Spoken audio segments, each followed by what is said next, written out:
అమేయో కృషి కేంద్రం నుంచి వెళ్ళి కృషి వికాస కేంద్రం నుంచి వెళ్ళి వచ్చారు. వాళ్ళు ఒక 10,000 ఎకరాల వరకు నర్సరీ ప్లాంట్స్ సప్లై చేశారు. రాబోయే రోజుల్లో 1,00,000 ఎకరాల దాకా నర్సరీ ప్లాంట్లని ఒక ఫారెస్ట్ 1,00,000 ఎకరాలు ఫారెస్ట్ చేయాలని ఒక ప్లానింగ్ తోటి ఉన్నారు.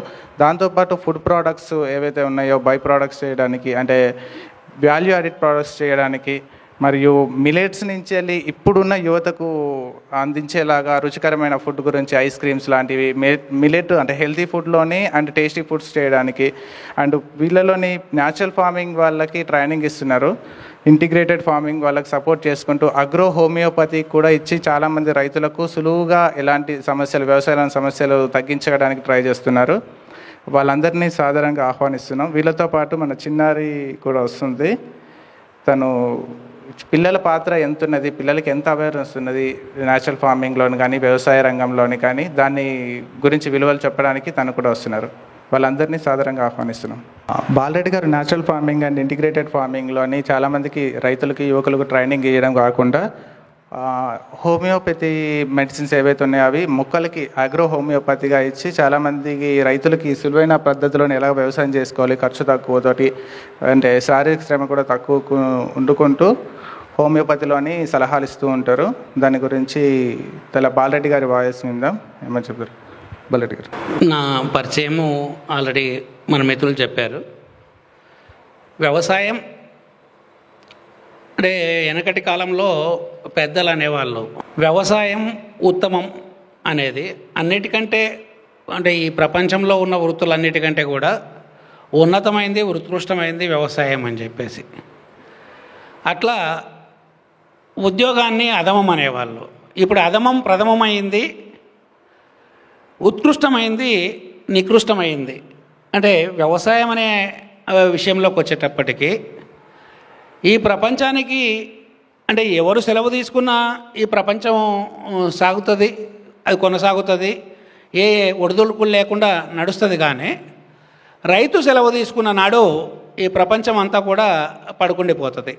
అంటే ఈ ప్రపంచానికి అన్నం పెట్టేవాడే రైతు. కాబట్టి అన్నం పెట్టినవాడు అలసిపోయి ఇక నా పని నేను కొనసాగించలేనని నిర్ణయానికి కనుక వచ్చినట్టయితే ఈ ప్రపంచం ఆకలితోటి అలమటించే పరిస్థితికి వస్తుంది. అందుకే రైతు తాను ఆకలితో పస్తుంటాడు తప్ప, తన పిల్లల్ని పస్తు పెడతాడు తప్ప, ఈ ప్రపంచానికి అన్నం పెట్టే వృత్తిని ఎప్పుడు వదిలిపెట్టకుండా కొనసాగిస్తూనే ఉన్నాడు. అది తరాలుగా ఇప్పటి వరకు కొనసాగుతూనే ఉంది, ఇక ముందు కూడా అది కొనసాగుతుంది. కాబట్టే అంటే మనకు సామెత ఉంది, అంగట్లో అయ్యా అంటే ఎవడు కొడుకురా బాబు అని చెప్పేసి అన్నట్టుగా ఈ అందరికీ అన్నం పెట్టే రైతును పట్టించుకునే వాళ్ళు లేరు.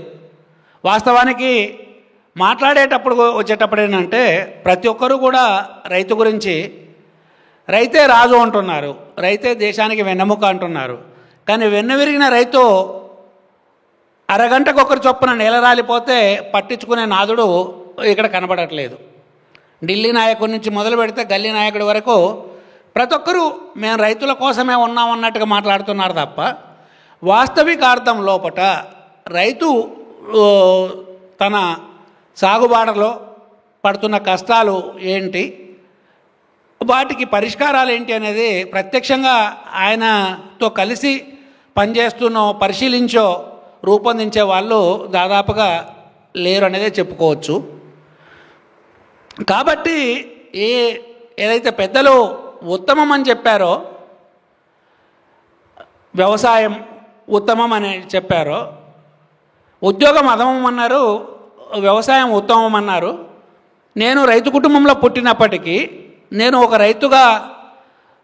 రైతు నీడలో పెరిగినప్పటికీ నేను కూడా అధమమైన ఉద్యోగాన్నే ఉత్తమమని స్వీకరించిన వాడిని. కొన్ని సంవత్సరాల పాటు వివిధ రకాల ఉద్యోగాలు చేసుకుంటూ వస్తున్న క్రమంలో కనువిప్పు కలిగి, అంటే ఈరోజు కార్పొరేట్ రంగంలో ఉద్యోగం చేయాలి, అందులో కొనసాగాలి అనుకుంటే కార్పొరేటు ప్రపంచానికి ఉన్న సూత్రము ఒకటే అనేది నాకు అర్థమైంది. ఏంటంటే నీ పైనున్న వాడిని పొగడుతూ నెత్తికెత్తుకొని మోయాలా, నీ కింద ఉన్న వాడిని దిగదొక్కేయాలా. అప్పుడే నువ్వు అక్కడ నిలబడటానికి అవకాశం ఉంటుంది. నువ్వు పైనున్నోడిని మోయకపోయినా, నీ కింద ఉన్నోడిని తొక్కకపోయినా నువ్వు ఉండే సీటు కుదురుగా ఉండడానికి అవకాశం లేదు.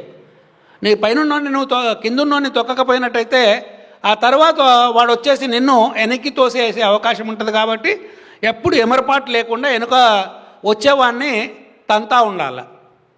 అలాగే ఎగువ ఉన్నవాడిని నిమురుతూ ఉండాలి, వాని కాళ్ళు పట్టుకొని వాని పాముతూ ఉండాలి. అప్పుడు వాడు ఇంకో మెట్టు పైకి పోతే ఆ మెట్టులోకి వీడు పోతాడనే ఆశ.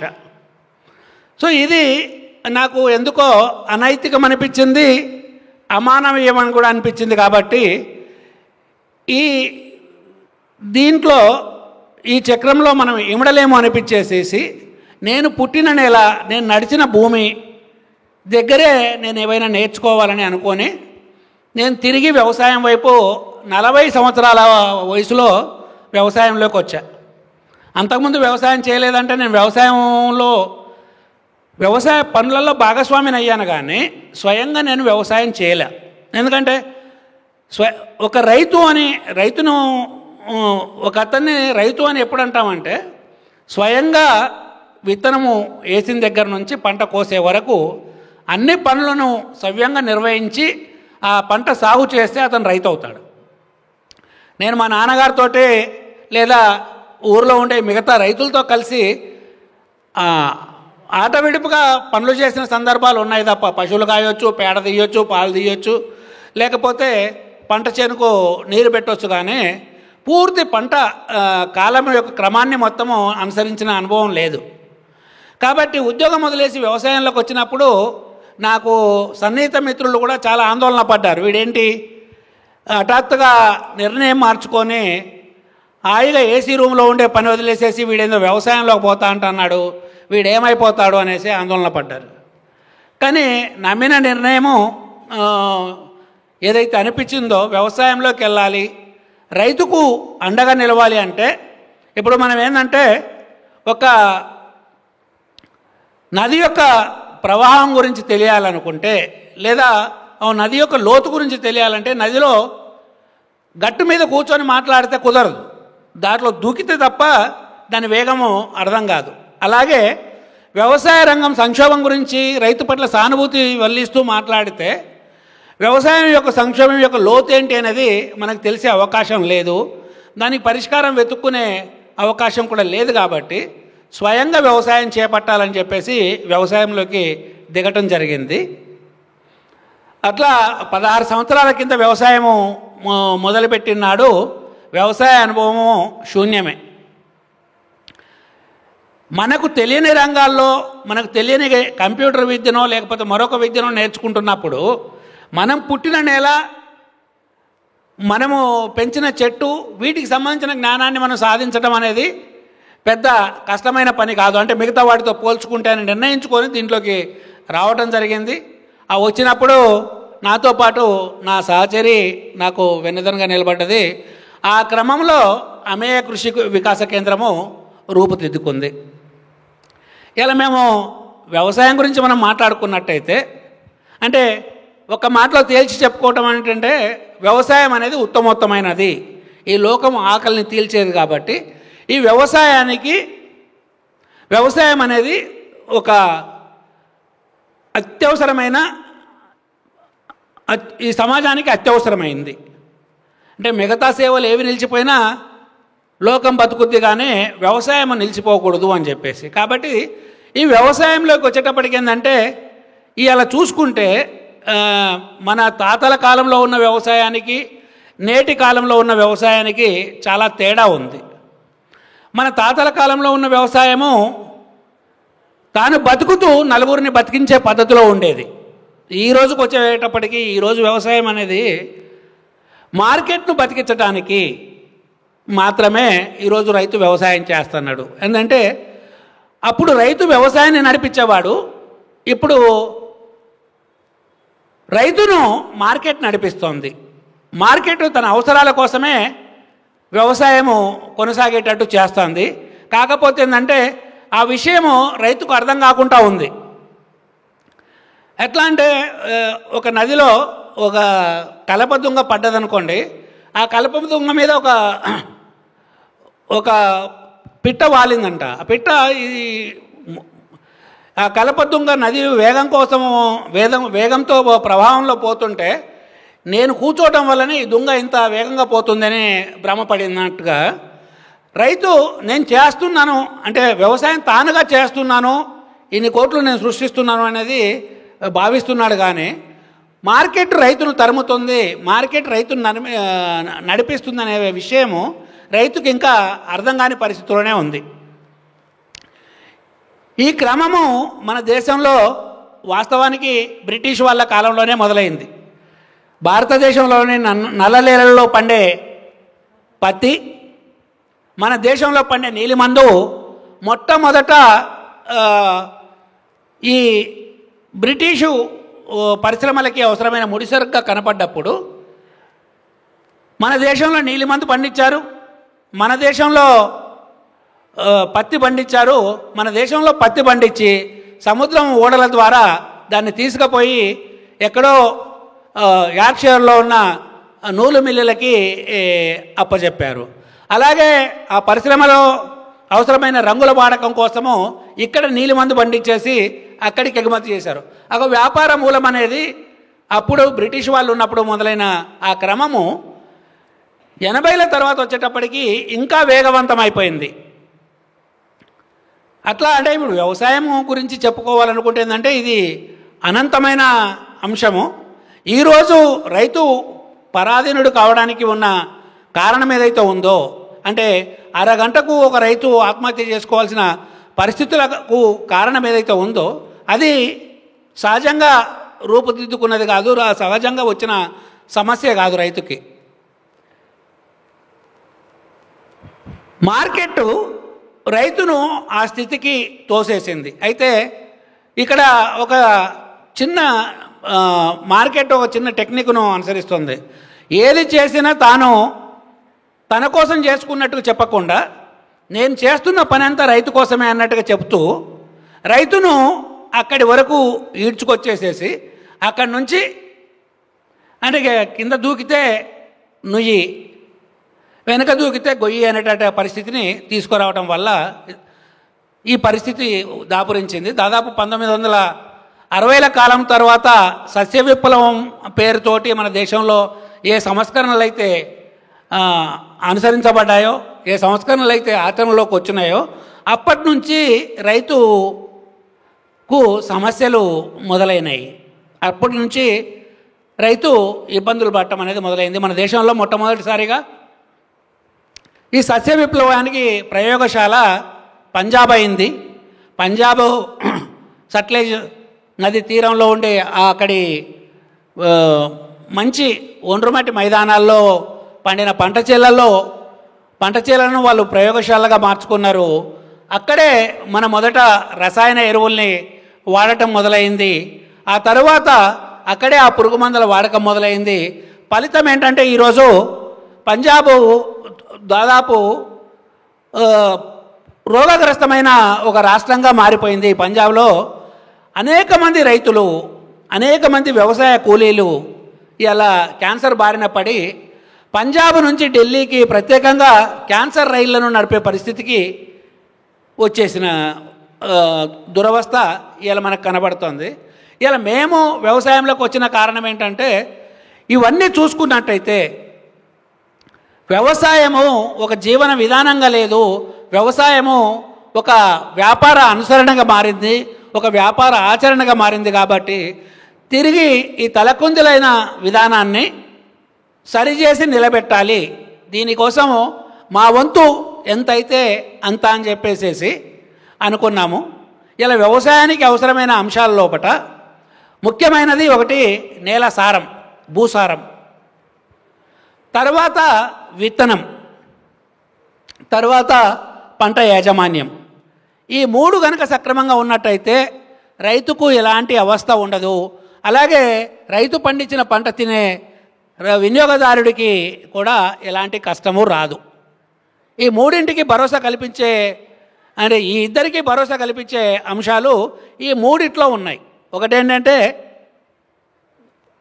భూసారం ఇలా రసాయనిక మందుల వాడటం పెరిగిన తర్వాత మన దేశం లోపల భూసారం అనేది చాలా వేగంగా క్షీణిస్తూ వస్తున్నది. ఎంత తీవ్రంగా అనుకుంటే ఇక్రిసాట్ అనే సంస్థ సాయిల్ మ్యాప్స్ అనేటి ఇప్పుడు తిరుపతి పట్టణాన్ని ఎట్లయితే ఒక చిత్రపటంగా రూపొందిస్తామో, ఏ ప్రాంతంలో ఏముంది, మహతి ఆడిటోరియం ఎక్కడ ఉంది, దేవస్థానానికి వెళ్ళే దారులు ఎట్లా పోవాలి అనేది ఎట్లయితే చిత్రపటం రూపొందిస్తారో, సాయిల్ మ్యాప్స్ అనే భూ నమూనా చిత్రాలను కూడా రూపొందించడం అనేది ఉంది. దీంట్లో ఏంటంటే భూమిలో ఉండే ఖనిజ లవణాలు ఏంటి, ఏవేవి ఏ స్థాయిలో అందుబాటులో ఉన్నాయి అనేది రూపొందిస్తారు. ఇక్రిసాట్ ఇటీవల రూపొందించిన చిత్రపటాల లోపల భూమిలో ఉన్న సేంద్రియ కర్బనం అనేది 0.5% నుంచి 0.5% వరకే ఉన్నాయి. అంటే దాదాపు భూమిలో సేంద్రియ కర్బనం అనేది లేకుండా పోయింది. అంటే ఈ సేంద్రియ కర్బనం ఏంటి, ఎందుకు అనుకుంటే, భూమిలో ఉండే సేంద్రియ కర్బనము ఆధారంగానే సేంద్రియ కర్బనం యొక్క పరిణామము వల్లనే పంట దిగుబడి అనేది ఉంటుంది. పంట దిగుబడి అనేది నిర్ధారణ అవుతుంది. మన భూమిలో సేంద్రియ కర్బన శాతం కనుక దాదాపు 2% వరకు కనుక ఉన్నట్టయితే పంట దిగుబడి బ్రహ్మాండంగా పండుతుంది. ఒకరోజు ఇలాగే గుంటూరులో ఒకసారి ఒక రైతులతోటి మాట్లాడుతుంటే ఒక పెద్ద ఆయన వచ్చేసేదంటే, నాకు 50 టన్నుల దిగుబడి కావాలి, నువ్వు ఇవ్వగలవా, నీ ప్రకృతి వ్యవసాయంలో అది నువ్వు చేయగలవా అనేసి గట్టిగా ప్రశ్నించాడు. అంటే నేను వినయంగా ఆయనకు చెప్పింది ఏంటంటే, నాయన, మీరు అనుకున్న దిగుబడి సాధ్యమే. మీ భూమిలో 3.5% నుంచి 5% సేంద్రియ కర్బనాన్ని కనుక మీరు ఇవ్వగలిగితే మీకు 50 టన్నుల దిగుబడి నేను ఇవ్వగలుగుతా అని చెప్తే, అది ఎట్లా సాధ్యమవుతుంది?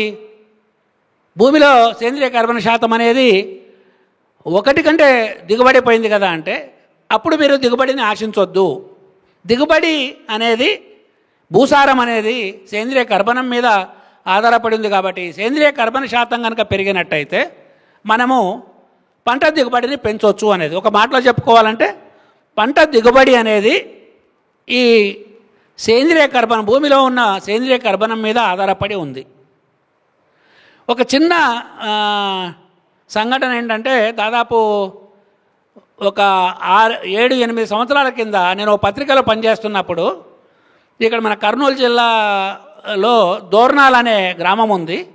దోర్నాల్లో ఒక రైతు మిరప పంటను ఒక కోతలో 25 క్వింటాళ్ళు కోసాడనేది ఒక చిన్న వార్త కనబడ్డది. ఆ వార్త ఆఫీస్కి వచ్చినప్పుడు అది చూసి తీసేసి దాని చెత్తబుట్టలు విసిరేశారు. అప్పటికే నేను వ్యవసాయము మొదలుపెట్టున్నాను కాబట్టి 25 క్వింటాళ్ళ దిగుబడి అనేది, ఒక కోతలో 25 క్వింటాళ్ళ పంట రావడం అనేది చిన్న విషయం కాదు అనేది నాకు అర్థమైంది. కాబట్టి అది తీసుకెళ్ళి ఎడిటర్ దగ్గరికి వెళ్ళి, అయ్యా, ఇది ఎవరో చెత్త కుండీలో పారేశారు ఈ కాగితము, ఇది మహాద్భుతమైన ఫలితం, ఇది ఆ రైతు ఎవరో కనుక్కోవాలి, ఆయన అనుసరించిన పద్ధతి ఏందో తెలుసుకోవాలి, దాన్ని రేపు మన పత్రికల్లో వచ్చేటట్టు చేయాలి. అంటే 25 క్వింటాళ్ళు అంటే ఏంటి అంటే, 25 క్వింటాళ్ళు అంటే 2.5 టన్నులు అండి. 2.5 టన్నులు అనేది చాలా అత్యద్భుతమైన దిగుబడి.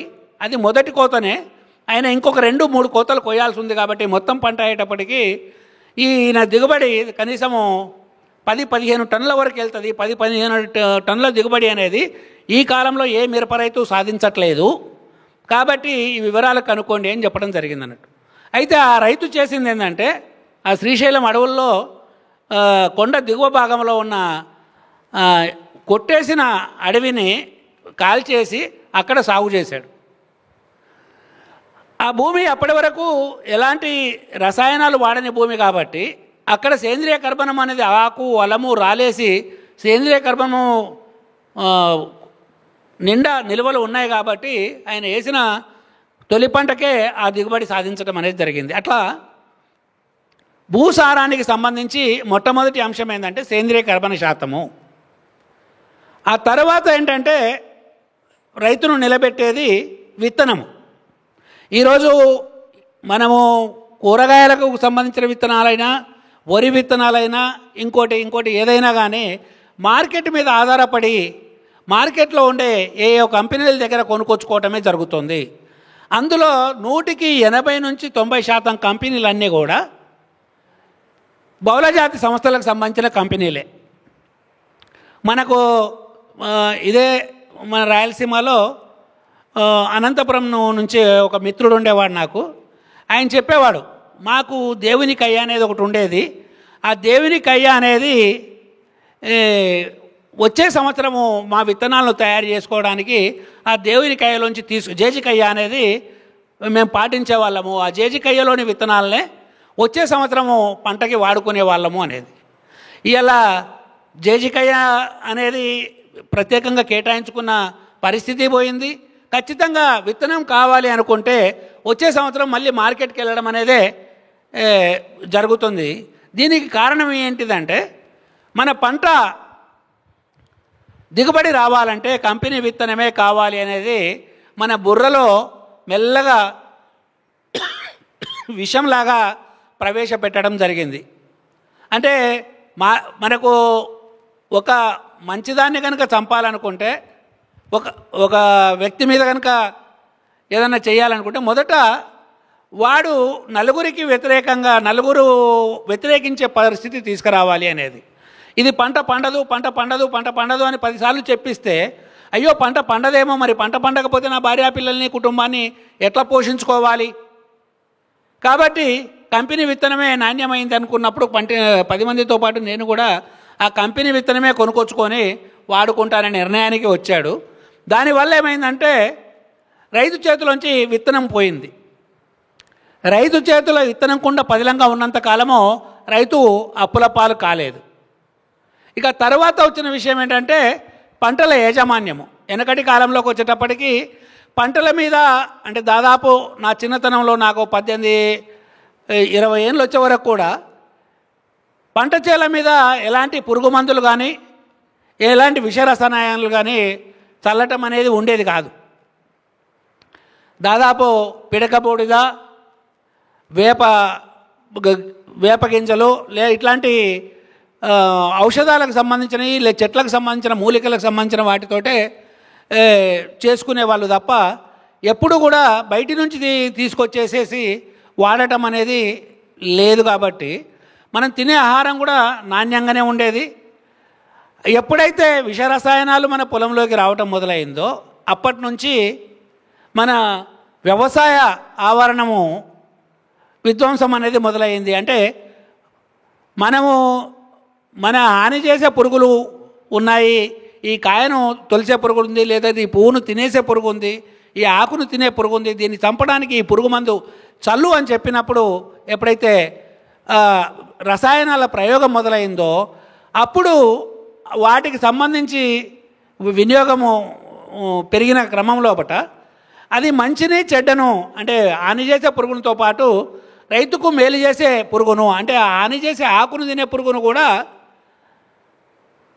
చంపడం మొదలుపెట్టింది. అంటే మిత్ర పురుగులు, శత్రు పురుగులు అనేటివి 2 ఉంటాయి వ్యవసాయ ఆవరణం లోపల.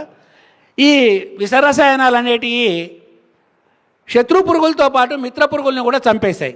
అంటే మనకు హాని చేసే వాటిని చంపాలని మొదలుపెట్టిన పని మనకు మేలు చేసే వాటిని కూడా చంపటము మొదలయ్యి చివరికి వెనక్కి తిరిగి చూసుకునేటప్పటికి ఏమీ మిగలని పరిస్థితి వచ్చేసి అలా పంట పండాలి అనుకుంటే ఖచ్చితంగా రసాయనాల మీద ఆధారపడాలనే పరిస్థితికి రైతు నెట్టబడ్డాడు.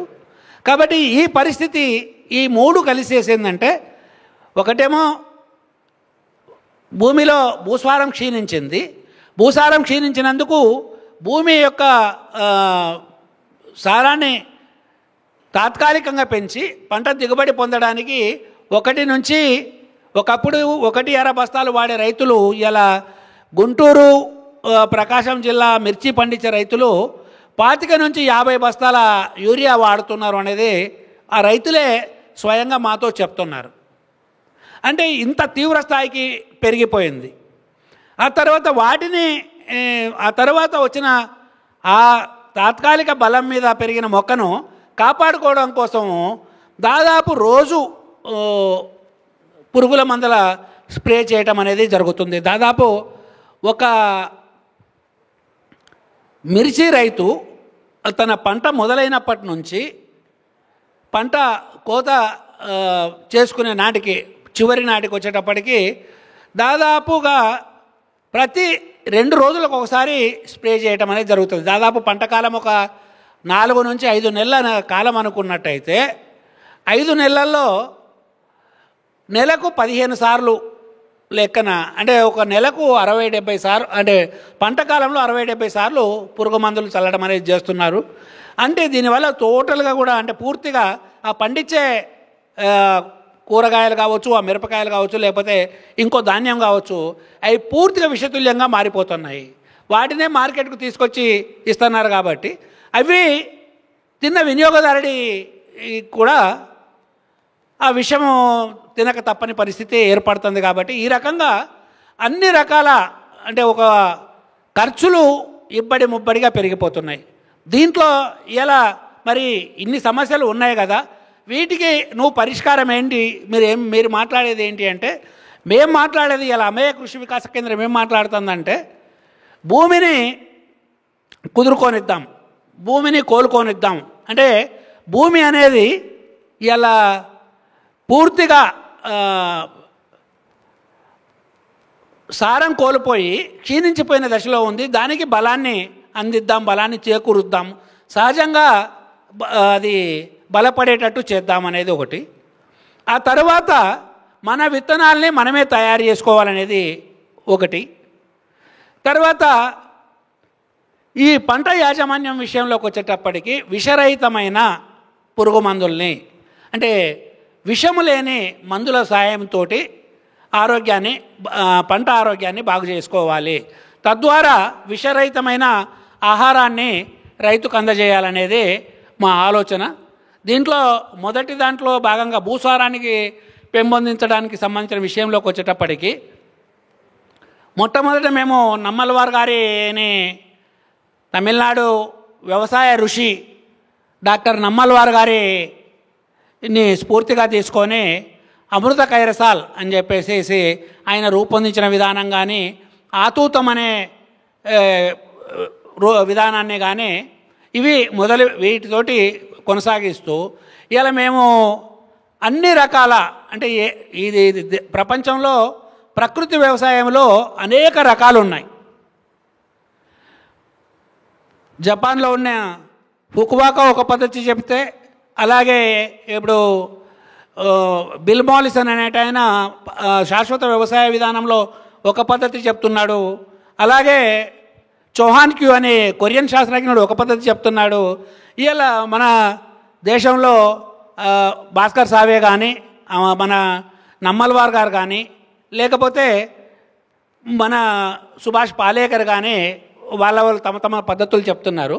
ఈ పద్ధతుల్లోకి సంబంధించిన విశ్లేషణలోకి వెళ్తుందంటే ఈ పద్ధతులు మళ్ళీ చాలా విస్తృతమైనవి. ఒక్కొక్క దాని మీద కొన్ని రోజుల తరబడి మాట్లాడాల్సి వస్తుంది. ఇక్కడ మేము రైతు సోదరులను కోరుకుంటున్నది ఏంటంటే, విధానం ఎవరిదైనా కానీ ఆ విధానం అనుసరించినప్పుడు రైతు చేతిలో 4 డబ్బులు మిగలాలా. అలాగే మనం పండించిన పంట మనము వినియోగదారుడికి చేర్చినప్పుడు ఆయన నిర్భయంగా ఆ పంటను, ఆ ఫలసాయాన్ని తినగలిగే పరిస్థితి రావాలి అనేది చెప్తున్నాము. కాబట్టి రైతుకు పంట దిగుబడికి ఉపయోగపడే ఏ విధానమైనా ఇక్కడ అనుసరణీయమే. అది సుభాష్ పాలేకర్ గారి విధానం కావచ్చు, డాక్టర్ నమ్మల్వార్ గారి విధానం కావచ్చు, ఫుకువోకా విధానం కావచ్చు, చౌహాన్ క్యూ విధానం కావచ్చు, ఏ విధానమైనా ఆయా పరిస్థితులను దృష్టిలో పెట్టుకొని ఆ పద్ధతులు అనుసరించాలనేది మేము కోరుతున్నాము. అమేయ కృషి వికాస కేంద్రము స్వయంగా పేడ ద్రావణం అనేది ఒక కొత్త పద్ధతిని రూపొందించింది. ఈ పేడ ద్రావణం అనేది ఏంటంటే, అంటే ఇప్పటివరకు ప్రకృతి వ్యవసాయంలో బాగా ప్రచారంలోకి వచ్చింది ఏంటంటే, నాటు ఆవు మూత్రము, నాటు ఆవు పేడతోటి చేసుకోవాలి మన పోషకాలని అని చెప్పేసి ఒక ఇది ఉండేది.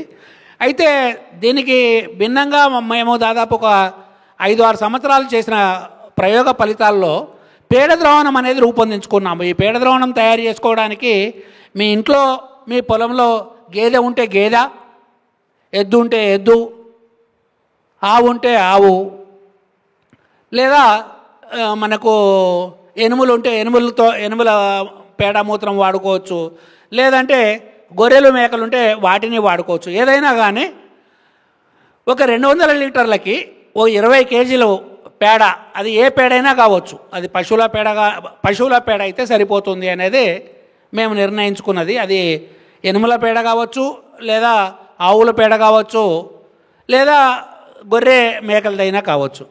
దానికి ఓ 20 లీటర్ల మూత్రము, దాంట్లో ఒక 5 కేజీలు వేరుశనగ చెక్క, ఒక 100 గ్రాముల ఈస్టు, 1 కేజీ బెల్లంతో కలిపి ఒక ద్రావణాన్ని పులియబెట్టుకొని, అంటే 10 రోజుల పాటు పులియబెట్టిన ద్రావణాన్ని కనుక తయారు చేసుకున్నట్టయితే దాన్ని పంట చేనుకు నేరుగా కాలువ ద్వారా ఇచ్చుకోవచ్చు, లేదా వడగట్టుకొని స్ప్రే చేసుకోవచ్చు. ఆ ఫలితాలు చాలా అద్భుతంగా కనబడుతున్నాయి. దీన్ని మేమేం పేరు పెట్టలేదు, దీనికి పేడ ద్రావణం అని చెప్పి సింపుల్గా పేడ ద్రావణం అని పేరు పెట్టేసినాము. ఆ పేడ ద్రావణము తయారు చేసుకునే విధానము అమేయ కృషి వికాస కేంద్రం అని మా యూట్యూబ్ ఛానల్లో మేము పెట్టాము. అది ఆ వీడియో ఎవరైనా అమేయ కృషి వికాస కేంద్రం యూట్యూబ్ ఛానల్లో చూసి ఆ పద్ధతి అనుసరించుకోవచ్చు. ఫలితాలు చాలా అద్భుతంగా ఉన్నాయి. ఎందుకంటే మేము ఈరోజు ప్రకృతి వ్యవసాయంలో ఉన్న అన్ని పద్ధతులని అనుసరించి చూసాము. ఎందుకంటే ఒక పద్ధతిని కనుక ఒక్కటే పద్ధతికి కనుక కట్టుబడి ఉంటే, అంతకంటే మెరుగైంది ఏదైనా ఉంటే దాన్ని మనము మిస్ అవుతామేమో అనే దాంతో వేస్ట్ డీకంపోజర్ వచ్చినప్పుడు చాలామంది వ్యతిరేకించారు. ఆ తర్వాత గోకుప్రామృతం వచ్చింది, గోకుప్రామృతాన్ని కొంతమంది వ్యతిరేకించారు. మేమేందంటే ప్రతిదాన్ని ఆహ్వానిస్తూనే ఉన్నాం. ప్రతిదాన్ని ఆచరించి అమలు చేసి చూస్తే దాంట్లో అప్పుడు తప్ప దాని లోటుపాట్లు తెలియవు అనేసి ఇవన్నీ అనుసరిస్తున్న క్రమంలోనే మేము ఈ పేడ ద్రావణాన్ని రూపొందించుకున్నాం. ఈ పేడ ద్రావణం అనేది ఇవాళ మన పంట పొలాలకి ఒక అద్భుతమైన వరము. మేము దీంట్లో సేంద్రియ కర్బన శాతం అనేది చాలా త్వరితంగా పెరగటము గమనించాము.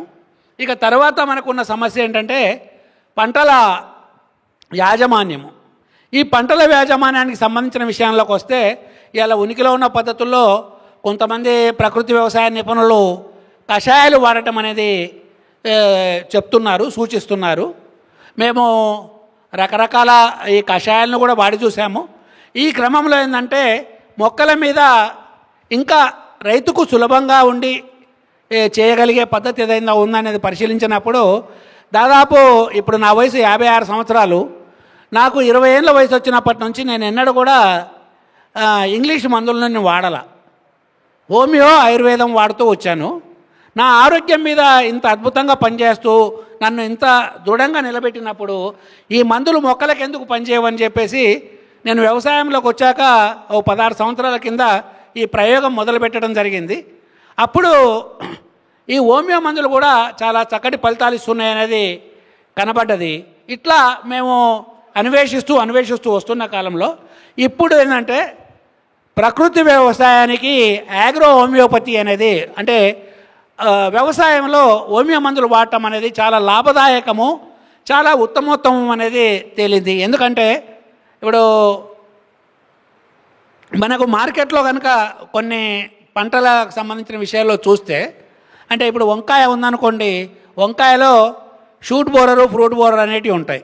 అలాగే మనకు ఈ దానిమ్మ లాంటి పంటలు ఉన్నాయనుకోండి, దాంట్లో బ్యాక్టీరియల్ ప్రాబ్లం అనేది చాలా తీవ్రమైన సమస్య.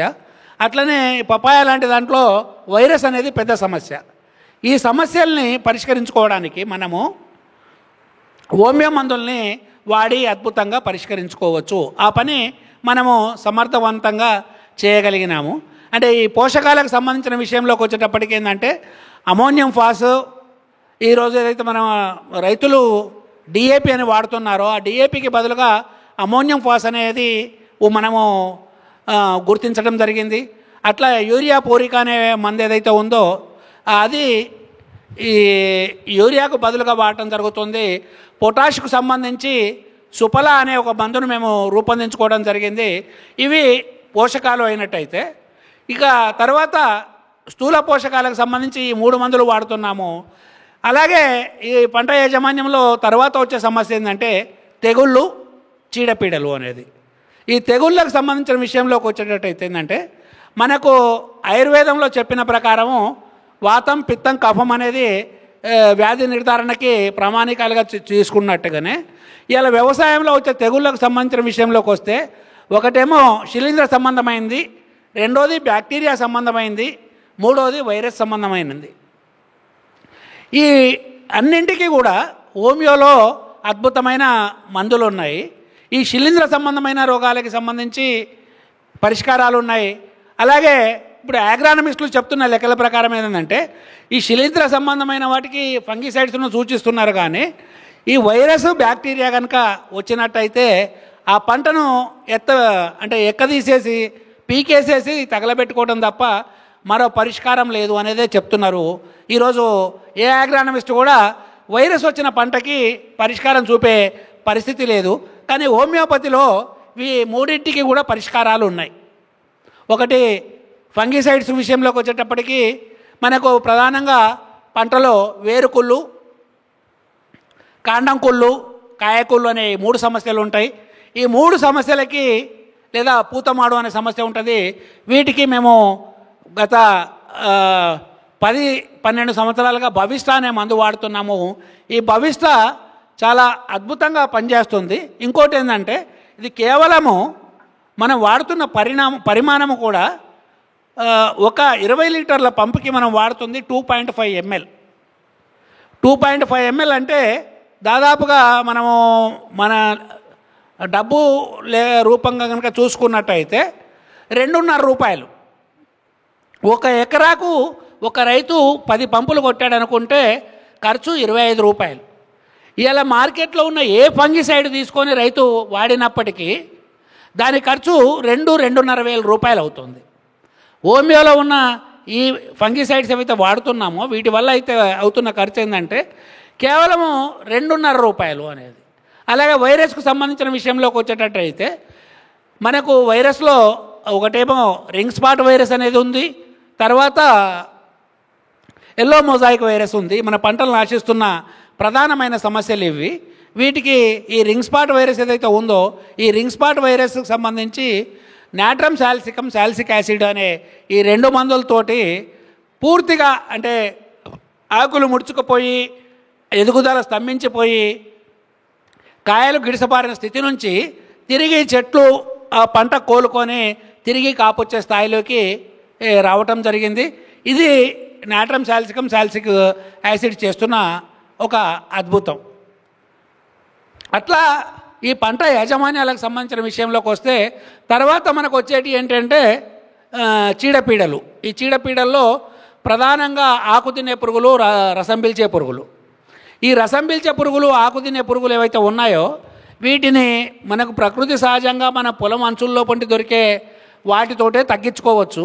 వాస్తవానికి వేప గింజల కషాయము, కాను గింజల కషాయము, సీతాఫలం గింజ కషాయము ఈ 3 కనుక రైతుకు అందుబాటులో ఉంటే దాదాపుగా అన్ని రకాల కీటకాలను నివారించుకోవడానికి అవకాశాలు ఉన్నాయి. అరే ఏందయ్యా మరి నువ్వు ఇంత ఈజీగా చెప్తున్నావు, మరి ఇన్ని రకాల మందులు ఎందుకు వచ్చాయి, ఇన్ని కంపెనీలు ఎందుకు వచ్చాయి, ఇంత రేట్లు ఎందుకు అయ్యాయి అంటే దానికి చెప్పడానికి ఒకటే ఏంటంటే వడ్ల గింజలో బియ్యం గింజ అనేది చెప్పేస్తే ఒక్క మాటలో ఓడిసిపోతుంది. అత్యంత సులభమైన పరిష్కారం అది. కానీ ఎప్పుడు సైన్స్కు 2 ముఖాలు ఉంటాయి. ఒకటి సైన్స్కు ఒకటేమో పెట్టుబడి ముఖం, రెండోది ప్రజాముఖం. సైన్స్ను సులభ పద్ధతిలో అందరికీ అర్థమయ్యే రీతిలో కనుక చెప్పినట్టయితే సమాజంలో ఉన్న అన్ని సబ్బండ వర్గాలు బాగుపడడానికి అవకాశం ఉంటుంది. సైన్స్ను అర్థం కాని బ్రహ్మ పదార్థంగా మార్చినట్టయితే వ్యాపారంలో లాభాలు రావడానికి అవకాశంగా ఉంటుంది. కాబట్టి ఇవాళ మార్కెట్ ఏదైతే ఉందో ఈ మార్కెట్ తయారు చేసే మందులు ఏవైతే ఉన్నాయో ఈ సైంటిఫిక్ వాళ్ళ అనుసరిస్తున్న సైంటిఫిక్ మెజర్స్ ఏవైతే ఉన్నాయో ఎవరికి అర్థం కాని పరిస్థితిలో బ్రహ్మ పదార్థంగా మార్చడం వల్లనే రైతుకు అర్థం కావట్లేదు, అక్కడ లాభాల రాశి కూడుతున్నది. కాబట్టి ఏంటంటే రైతు సోదరులు ఎవరైనా కానీ వేప గింజలు, కాను గింజలు, సీతాఫలం గింజలు ఈ 3 కనుక దగ్గర పెట్టుకున్నట్టయితే, ఒకటి రైతుకు నష్టపరిచేటివి రసం పీల్చే పురుగులు, ఆ తర్వాత ఆకు తినే పురుగులు, తర్వాత కాయదొల్చే పురుగులు. ఈ ఆకు తినే పురుగులు, ఈ రసం పీల్చే పురుగులు ఏవైతే ఉన్నాయో, ఈ వేప గింజల్లో ఉన్న వేప గింజల కషాయంతో పోతాయి. ఇది తయారు చేసుకోవడం కూడా చాలా సులభం. 1 కేజీ వేప గింజల్ని కనుక దంచేసేసి, అంటే చట్నీలాగా రుబ్బేసి 10 లీటర్ల నీళ్ళల్లో కనుక ఊరేసి పక్కన పెట్టుకుంటే, 3 రోజుల తర్వాత దాన్ని వడగట్టేసేసి పక్కన పెట్టేసుకుంటే 6 నెలల పాటు నిల్వ ఉంటుంది. అంటే 1 కేజీ వేప గింజలతోటి 10 లీటర్ల ఔషధ ద్రావణం తయారైంది మనకి.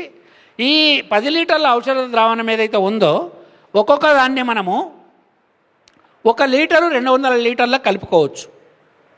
అంటే ఒక ఎకరా చేనికి అంటే 10 పంపులకి 1 లీటరు ఉపయోగపడుతుంది. ఇలా మార్కెట్లో అత్యంత గరిష్టంగా లెక్కేసుకున్నా కానీ కేజీ వేప గింజల ఖరీదు 100 రూపాయలు అనుకుంటే, దాన్ని రుబ్బి తయారు చేసుకోవడానికి ఇంకొక 50 వేసుకున్న 150 రూపాయల్లో 10 లీటర్ల ఔషధ ద్రావణం తయారవుతుంది. అది 10 ఎకరాలకు సరిపోతుంది. అంటే 150 రూపాయలతోటి 10 ఎకరాల్లో రసం పీల్చే పురుగులను నివారించే ఔషధము మన ఇంట్లోనే, మన ఇంటి పెరట్లోనే తయారు చేసుకోవడానికి అవకాశం ఉంది. ఇక రెండో సమస్య ఏంటంటే, ఇప్పుడు దోమలు మనకు చేల మీద తెల్లదోమ, పచ్చదోమ అనేవి వస్తాయి.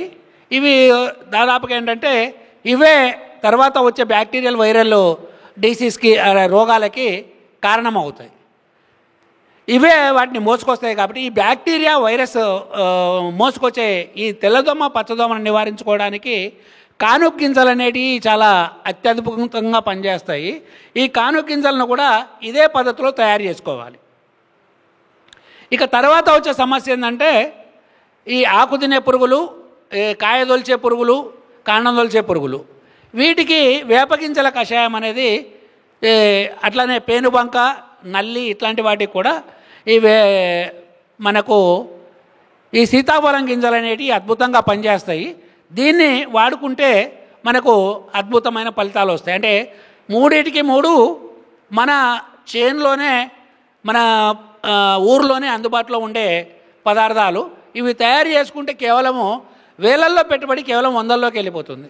సరే, ఇవే చూసుకున్నట్టయితే ఏంటంటే, ఇక మళ్ళీ తర్వాత హోమియో మందులు వాడుకోవటం అనేది ఒక పరిష్కారము. ఈ హోమియో మందులు కూడా ఏవైనా కానీ, అంటే ఇలా ఒక 450 ml హోమియో మందు వచ్చేసి 500 రూపాయలకి దొరుకుతుంది. అంటే 1 mlకి దాదాపు ₹1.10 ఖర్చు అట్లా పడుతుంది. అంటే ఈ 450 ml హోమియో మందు బాటిల్ వచ్చేసి 18 ఎకరాలకు సరిపోతుంది. అంటే మనం చూసుకున్నట్టే 500 రూపాయల్లో 18 ఎకరాలకి మందు అనేది, ఇది మనం ఊహించని విషయం.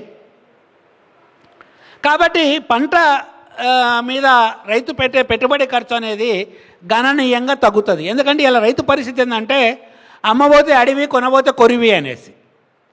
ఆయన కొనేదానికేమో రేటు వాడే నిర్ణయిస్తాడు. అంటే ఆ రోజు ఈ ఇటీవలి కాలంలో ఏదైతే మిర్చి పంట మీద నల్లపేను వచ్చినప్పుడు అయితే కొన్ని మందులు 3,000, 3,600 రూపాయలకి, అంటే దాదాపు మ్యాక్సిమల్ రిటైల్ ప్రైసు 1,800 అని చెప్పింది కూడా 3,600కు అమ్ముకున్న సంఘటనలు ఉన్నాయి. ఇవన్నీ కూడా కేవలము కొన్ని వందల రూపాయల్లో తయారవుతున్నాయి. అంటే దాదాపు ఒక 500 రూపాయలు కనుక పెట్టుకున్నట్టయితే 18 ఎకరాలకి తను మందు తన చేతిలో అందుబాటులో ఉంది. అట్లాంటివి ఒక 10-15 రకాల మందులు. ఒక మిరప పంట ఉంది అనుకుంటే, మిరప పంటలో 26 రకాల మందులు ఉన్నాయి. 13 రకాల సమస్యలు ఉన్నాయి. వాటికి 26 రకాల మందుల్ని అమేయ కృషి వికాస కేంద్రము గుర్తించి సిఫార్సు చేసింది. ఈ 26 రకాల మందుకు కూడా అయ్యే ఖర్చు 13,000 మాత్రమే. అంటే చూడండి, అంటే రైతు యొక్క పెట్టుబడి ఖర్చు ఎంత తగ్గిపోతుంది అనేది. ఈ పెట్టుబడి ఖర్చు తగ్గడం వల్ల మార్కెట్లో ధరవరలు ఎట్లా ఉన్నా కానీ వాటి యొక్క రేటు తన చేతిలో ఎట్లా లేకున్నా కానీ పెట్టుబడి ఖర్చు తగ్గింది. కాబట్టి ఒకవేళ ధరలు పడిపోయినా కానీ రైతు నిలదొక్కుకోవడానికి అవకాశం ఉంటుంది. మరొక వైపు ఏంటంటే మనము రైతు పండించే పంటను తినే వినియోగదారుడు కూడా ఆరోగ్యంగా ఉంటాడు. ఈ మందులు హోమియోపతిలో దాదాపుగా 80% మందులు మొక్కల అంటే వృక్షజాలం నుంచి రూపొందినవి. ఆ మిగతా 20%లో కొన్ని ఆయా వివిధ లవణాల నుంచి ఖనిజాల నుంచి రూపొందినవి ఉంటాయి. కాబట్టి ఈ మందు అటు వాడిన పంట తినడం వల్ల ఇప్పుడు విషగులికలు వేసిన తిని క్యాన్సర్ బారిన పడే పరిస్థితి మాత్రం ఉండదు. రైతుకు గిట్టుబాటు అవడంతో పాటు అటు వినియోగదారుడి ఆరోగ్యానికి కూడా పూర్తి స్థాయిలో భరోసా కల్పించే పరిస్థితి ఈ అగ్రో హోమియోపతి మందుల వల్ల ఉంది. కాబట్టి మేము కోరుకుంటున్నది ఏంటంటే ఇది ఎక్కడైనా కావచ్చు, అంటే ఇక తిరుపతిలో ఉన్న రైతు కావచ్చు, అక్కడ హైదరాబాద్లో ఉన్న రైతు కావచ్చు, లేకపోతే ఆ పక్కన గుంటూరులో ఉన్న రైతు కావచ్చు, ఈ మందు కోసము బాలరెడ్డి అనేవాడి దగ్గరికో లేకపోతే అమేయ కృషి వికాస కేంద్రానికో రమ్మని మేము చెప్పట్లా. నీకు ఎక్కడ అందుబాటులో ఉంటే అక్కడ ఆ మందు తీసుకొని వాడుకోండి అని చెప్తున్నాం. అంటే ఇక్కడ ఒకటి లాభం చుట్టూ కేంద్రీకృతమైన ఉన్న సమస్య కాదు. రైతు క్షేమాన్ని అలాగే వినియోగదారుడి క్షేమాన్ని దృష్టిలో పెట్టుకొని రూపొందించిన విధానం ఇది.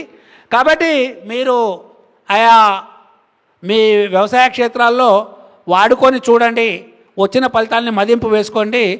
దాంతో అంటే మీ ఆర్థిక పరిస్థితికి భరోసా కల్పించుకోవడంతో పాటు మన పంటను తింటున్న వినియోగదారుడి ఆరోగ్యానికి కూడా భరోసాగా ఇవ్వడము సాధ్యమవుతుంది. కాబట్టి ఆ విధానాన్ని అనుసరించాలని కోరుతూ ఈ అవకాశం ఇచ్చిన కనెక్ట్ టు ఫార్మర్స్ బృందానికి వినమ్రంగా నమస్కారం తెలుపుతున్నాను. మరిన్ని అప్డేట్స్ కోసం బ్యాక్ టు రూట్స్ యూట్యూబ్ ఛానల్ని సబ్స్క్రైబ్ చేసుకోండి.